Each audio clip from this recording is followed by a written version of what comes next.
আদ্দিন হাসপাতালের সামনে রয়েছেন আমাদের সহকর্মী মাহমুদুল হাসান। মাহমুদের সাথে যুক্ত হয়ে জানতে চাইবো, মাহমুদুল, এই বিষয়ে আর কি কি তথ্য রয়েছে?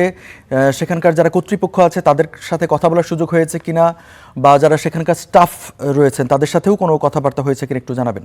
ধন্যবাদ জানাচ্ছি আপনাকে। কর্তৃপক্ষর সঙ্গে এখনও আমাদের কোনো কথাবার্তা হয়নি, কিন্তু রোগী যারা রয়েছেন তারা কিন্তু বলছেন যে এখানে তারা চিকিৎসাধীন রয়েছেন।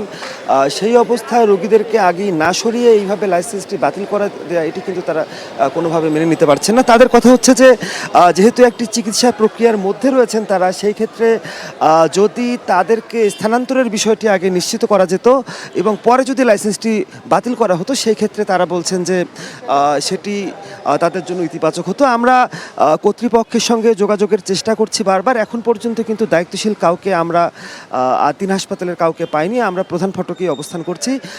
যদিও এখানে আইনশৃঙ্খলা বাহিনীর সদস্যরা রয়েছেন এবং আমরা একটু পরপরই দেখছি, কিন্তু যারা রোগী রয়েছেন, যাদের যোগাযোগ করতে সমর্থ হয়েছেন অন্য হাসপাতালে, তারা কিন্তু সেই রোগীগুলোকে এই হাসপাতাল থেকে নিয়ে যাচ্ছেন। এবং এই মুহূর্তে রমনা জোনের ডিসি এবং এডিসি, দুজন ঊর্ধ্বতন পুলিশ কর্মকর্তা, তারা ভিতরে প্রবেশ করেছেন।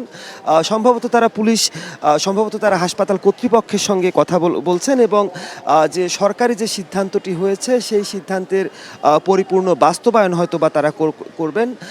একটু বলে রাখি, যে সিদ্ধান্ত হয়েছে সেই সিদ্ধান্তে কিন্তু স্পষ্ট করে বলা হয়েছে যে 27 মে 6 নবজাতকের যে আকস্মিক মৃত্যুর ঘটনায় যে ব্যাখ্যা দিয়েছে আদ্দিন হাসপাতাল, সেটি স্বাস্থ্য অধিদপ্তর সেই ব্যাখ্যাটি তাদের মনোপুত হয়নি, যে কারণে কিন্তু তারা এই লাইসেন্সটি বাতিল করেছে।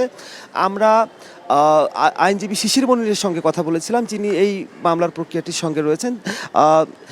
তাদের পক্ষ থেকে এবং হাসপাতালের পক্ষ থেকে কিন্তু বলা হচ্ছে যে তারা কিন্তু যে বাতিলের যে আদেশটি হয়েছে তার বিরুদ্ধে তারা আপিল করবেন এবং পরবর্তী আইনগত প্রক্রিয়া তারা চালাবেন। তো এই মোটামুটি এখানকার অবস্থা। রোগীরা তারা যেখানে পারছেন এখান থেকে চলে যাচ্ছেন এবং আদ্দিন হাসপাতালটি মোটামুটি বন্ধ ঘোষণা করা হবে।